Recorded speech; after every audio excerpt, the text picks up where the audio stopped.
Good evening. This is Beaty-Coffey of the Ministry of Uncover No More. It's my son's birthday, my youngest child, and then in 3 days, the second youngest, the ninth child, has a birthday.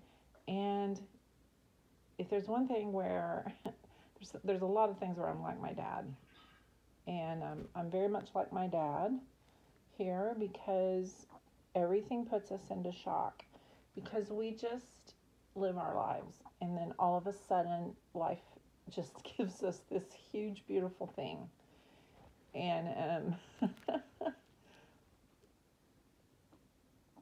the years just fall away, and what you remember are the smiles.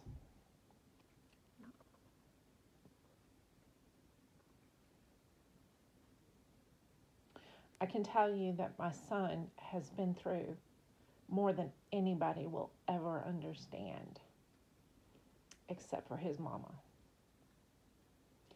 And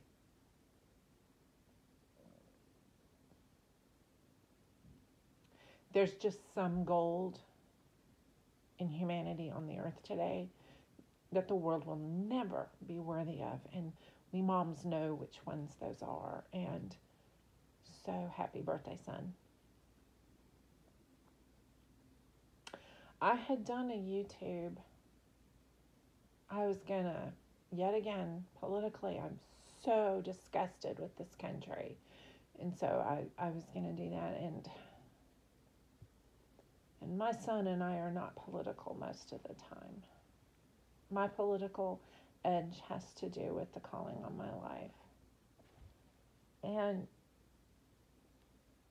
my children that are less that way are the ones that remind me of the girl that likes to tree hug and camp and sit at windows and stare at trees and color and read and write poetry. They remind me about myself as they do life because they think through things.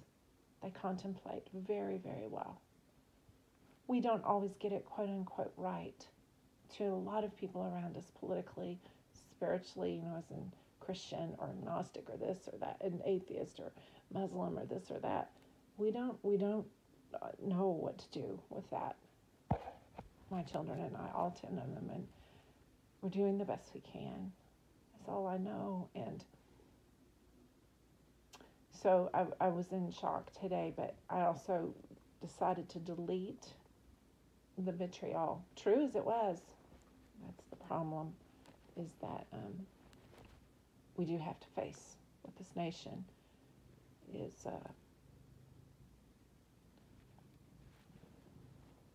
criminally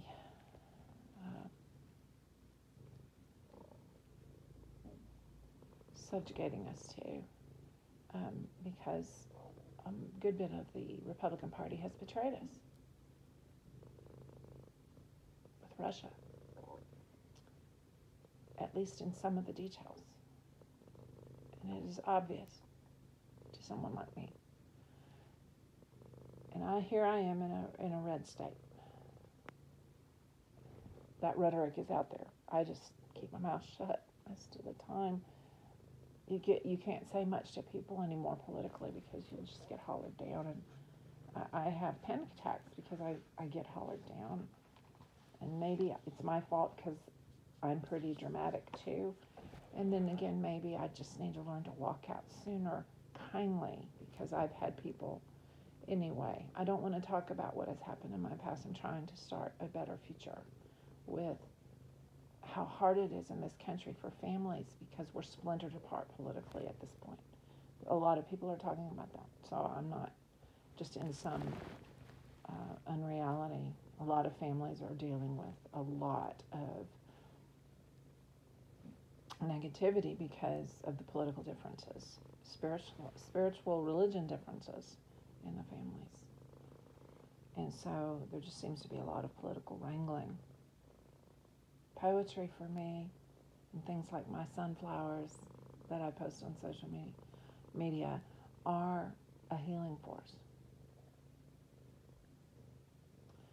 I put to sleep several of my Twitter right now because I can't handle it. I had to look away. I don't know what I need to do to retrain myself. It's just too hard anymore politically in this country. I can't afford to be devastated all the time, yet I do not ever put my head in the sand, so to speak. I just need to spend more time with poetry and enjoying what I can enjoy each day, like my flowers and my herbs and my family. And so that's what I'm going to do. And so I put them to sleep for just a bit, 3 of my 4 Twitter, and I will know when I'm supposed to pick them back up. But if you think, America, that you've won in Texas, fuck you, Texas, fuck you, and Florida. If you think that I am quote unquote giving up,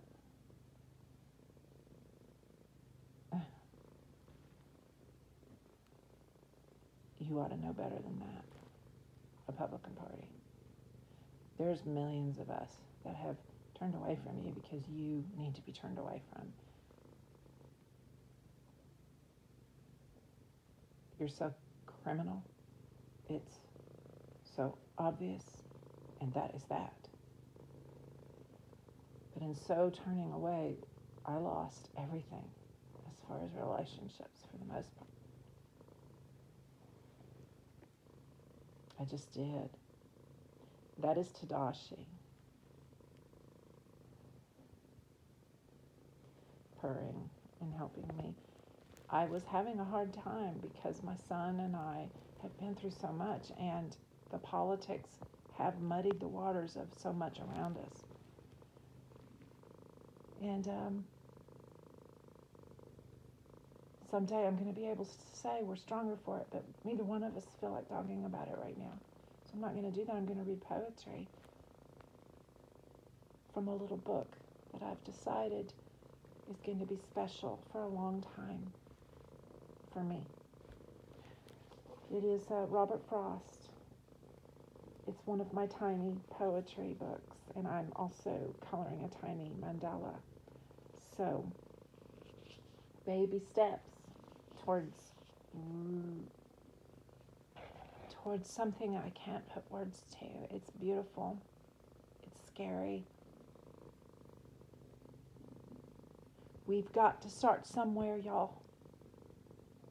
We've got to start somewhere. And ignore, yet deal with through voting and other things that so many people are doing that I'm grateful for.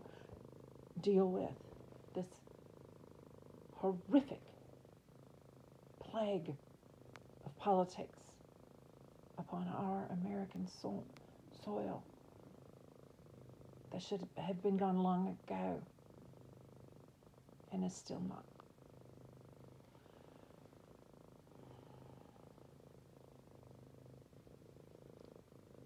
Kitties still purr. Sunflowers spontaneously grow. Is my testimony today. Robert Frost fit the bill for my son and I to the mother. And here is the poem, A Late Walk. When I go up through the mowing field, the headless aftermath, smooth laid like thatch with the heavy dew, half closes the garden path.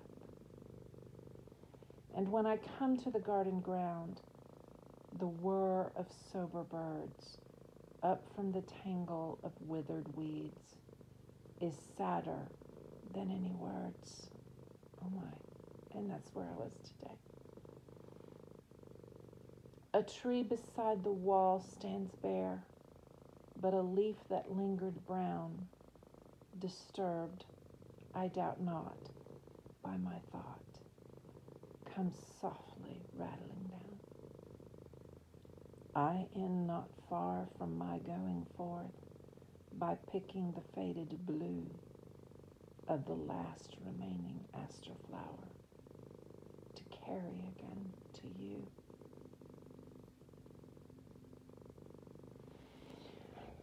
You may think that I'm blaming people I know, and you would be the farthest thing from the truth in that regard.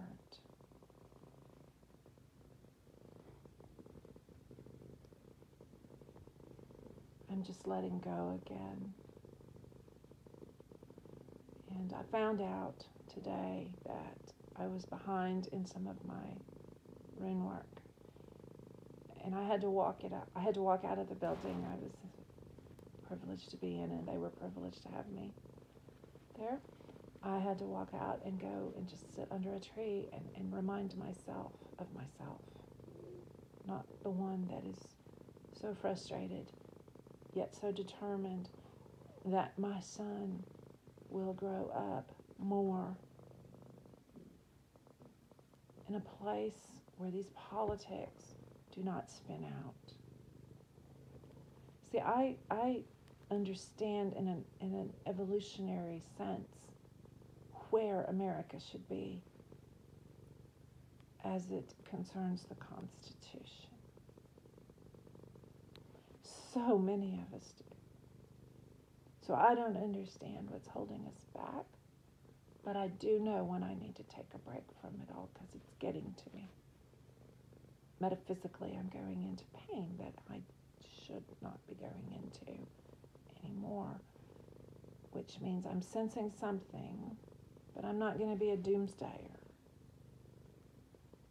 I'm not going to do that. That's not good for us, the doomsday stuff. It's just not. And that is that. I believe in something, and actually we're trying to do this here. If we've got to talk here in our home, if we've got to talk about something negative, you set the timer. But I want to challenge even in my home, in my surroundings. If you're going to set the timer to talk about something negative, then you set an equal amount of time. You start to smile and you talk about some things positive, beautiful that you see. So I'll be sharing that here because I feel like people have an easier time talking about negative things, pointing out what's wrong, than nurturing one another in beauty. Now that's a free will choice we can change every day. Yes, we've got to handle the negative things, the discouraging things. No, we shouldn't dwell only in that. That is a wrong way to nurture ourselves and people around us. So it's wrong way. So I challenge us, set a timer. Deal with the old stuff, the old and ugly. Matter of fact, when we're reading the news and stuff, set a timer, be more aware. I need to challenge myself to be more aware because time just slips away. I'm sitting there looking at the horrific things. Set a timer. And then turn our eyes upon me. I can go out and take a picture of sunflowers and put it on Instagram. Just for the sheer joy of it. Sharing, it's just for the sheer joy of it. Sharing. It puts a smile on my face.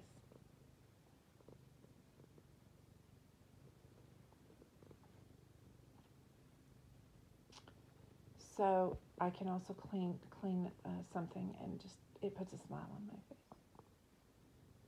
I can come up to something somebody else cleaned in my home and it puts a smile on my face. So I think going into the next election, I think we need to have a list of things that put a smile on our face. And we need to do those things every day. Every day. Have plenty of them. And make sure you smile. This is Beaty-Coffey of the Ministry of Uncovered No More.